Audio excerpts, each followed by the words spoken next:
Hi guys! Another salamin, another day. Ako nga pala si Jel, isang technician ng salamin dito sa Quiapo, Manila. Araw-araw, humaharap tayo sa iba't ibang klase ng grado. Kung ikaw ay may mataas na grado plus astigmatism, sigurado ako na makaka-relate ka sa kwento natin ngayon. At ngayong araw, may kakaibang customer tayo.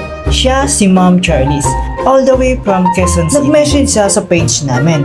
Nagtanong siya kung posible bang makagawa ng manipis, magaan, pero high grade na salamin.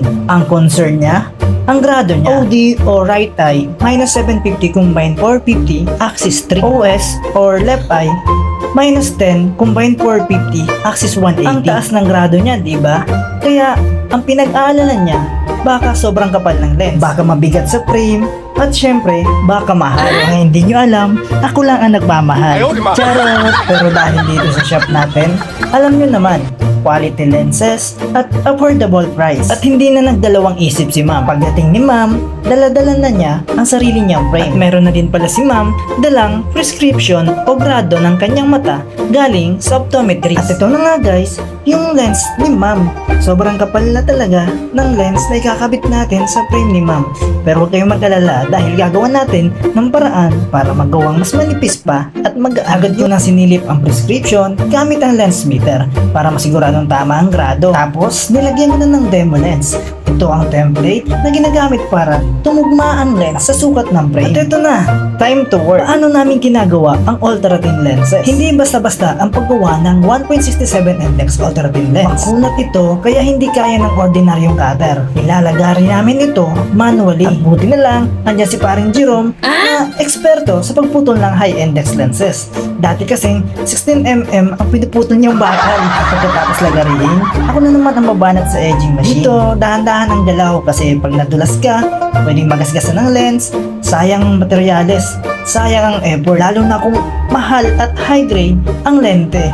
Kailangan 200% ang ingat. At para sa mga nagtatanong o nag-iisip, ano nga ba ang 1.67 ultra-thin blue blocker 100% anti-radiation lens? Ang 1.67 high index mas manipis ng halos 30% to 40% kumpara sa ordinary lenses. Perfect ito sa mga matataas na grado. Ultra-thin, hindi lang manipis, magaan din sa ilong at komportableng suotin buong araw. Blue blocker, protection kontra sa digital eye strain.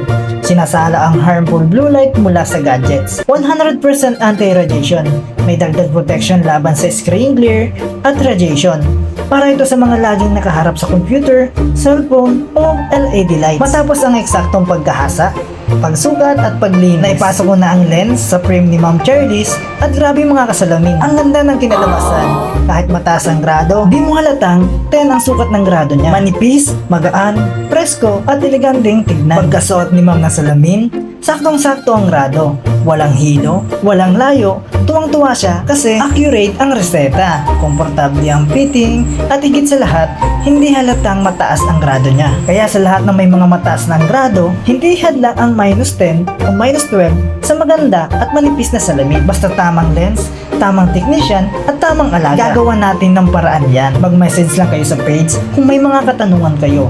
O kaya naman, kung malapit kayo, dumiretso kayo dito sa shop namin sa QQ Mall, Quiapo, Manila. Shoutout kay Ma'am Charlize. Maraming salamat sa tiwala at syempre, shoutout din sa inyo mga kasalamin. At road to 2,000 followers na pala tayo guys. Kaya kung natuwa kayo sa kwento na to, please like at comment kung may mga gusto kayong itanong. Share sa mga kaibigan mong may salamin. Follow para sa susunod na kwento. Dito sa shop namin, bawat grado may solusyon. Hanggang sa susunod na vlog mga kasalamin. Thanks for watching!